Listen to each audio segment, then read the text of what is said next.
Announcement of elections. So మీకు ఇందాక తెలియజేసినట్టు నిన్నటి నుంచి మనకి ఎంసీసీ అనేది కోర్సులోకి వచ్చింది. సో ఎంసీసీ కింద ఏమి పర్మిసిబుల్ ఏమి చేయకూడదు అనే నిబంధనలు మీకు కేసీఆర్ గారు డీటెయిల్గా చెప్పారు. సో ఎంసీసీ నిబంధనలు ఆఫీసర్స్కి ఏదైతే అప్లికబుల్ ఉంటాయో పొలిటికల్ పార్టీస్కి, పబ్లిక్ రిప్రజెంటేటివ్స్కి అందరికీ కూడా అప్లికబుల్. సో ఈ ఎంసీసీ వైలేషన్స్ అనేది ఎక్కడ కూడా జరగకూడదు అనేది అందరినీ రిక్వెస్ట్ చేస్తున్నాను. సెకండ్, మీరు అడిగిన క్వైరీస్, డౌట్స్ ఏవైతే ఉన్నాయో అన్నిటికీ ఆన్సర్స్ ఈ బుక్స్లో ఎనివే ఉన్నాయి, మీకు అవి షేర్ చేస్తాము. బట్ అయినప్పటికీ కూడా మీకు డౌట్స్ ఉంటే టైం టు టైం మీరు మన సిఓజెపీ గారిని కానీ ఏసీఎపీ గారిని మీరు డౌట్స్ క్లారిఫై చేసుకోండి. అంటిల్ అండ్ అన్లెస్ అమౌంట్ కానీ రూల్ కానీ ఏమైనా చేంజ్ అయ్యింది అనే ఇన్ఫర్మేషన్ వస్తే తప్పితే ఇట్ ఈస్ అజ్యూమ్డ్ దట్ ఇంతకు ముందున్న రూలే మనకి కంటిన్యూ అవుతుంది. డిపాజిట్ అమౌంట్ ఫీ అవ్వచ్చు, ఆర్ ఇందాక 2 children 3 children రూల్ మారలేదు. సో అట్లాంటప్పుడు ఉన్న రూలే కంటిన్యూ అవుతుంది.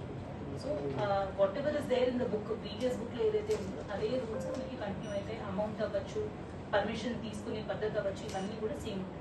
జస్ట్ లైక్ జనరల్ ఎలక్షన్లో మనకి కొన్ని ఆన్లైన్ సాఫ్ట్వేర్స్ ఇవన్నీ కూడా ఈసీఐ ఏర్పాటు చేశారు. ఎస్ఈసీ ఇంకా కొన్ని సాఫ్ట్వేర్స్ మనం పెట్టుకోలేదు కాబట్టి పర్మిషన్స్ అప్లికేషన్స్ కానీ ఇవన్నీ కూడా మాన్యువల్గానే మీరు చేయాల్సి వస్తుంది. నామినేషన్ ఇవన్నీ కూడా మాన్యువల్గానే ఇవ్వాల్సి వస్తుంది. సో ఏ ఆఫీస్లో నామినేషన్ సమర్పించాలి అనేది మనం రిటర్నింగ్ ఆఫీసర్ అనేది మనము నియమించుకున్న తర్వాత వాళ్ళ ఆఫీస్ నుంచి వాళ్ళు నోటిఫికేషన్ ఇస్తారు.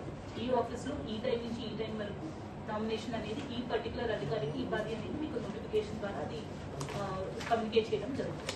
సో అవన్నీ కూడా మీకు టైం టు టైం మేము పంపిస్తూ ఉంటాము. లాస్ట్ టైం మనం అనుకున్నట్టు వాట్సాప్ గ్రూప్ ఒకటి క్రియేట్ చేస్తున్నారు కదా అందరూ ఉన్నారు. సో ఫైనల్ అయిన తర్వాత ఆరో నేమ్, ఆరో ఆఫీస్ ఎక్కడ ఉంది, టైమింగ్స్ ఒక టేబుల్ వేసేసి వాళ్ళకి గ్రూప్లో పెట్టేసేయండి. వాళ్ళకు కూడా కన్ఫ్యూషన్ లేదు. ద థింగ్ ఇస్ ఇక్కడ ఎలక్షన్లో నంబర్స్ ఎక్కువ ఉన్నాయి. అంటే మనం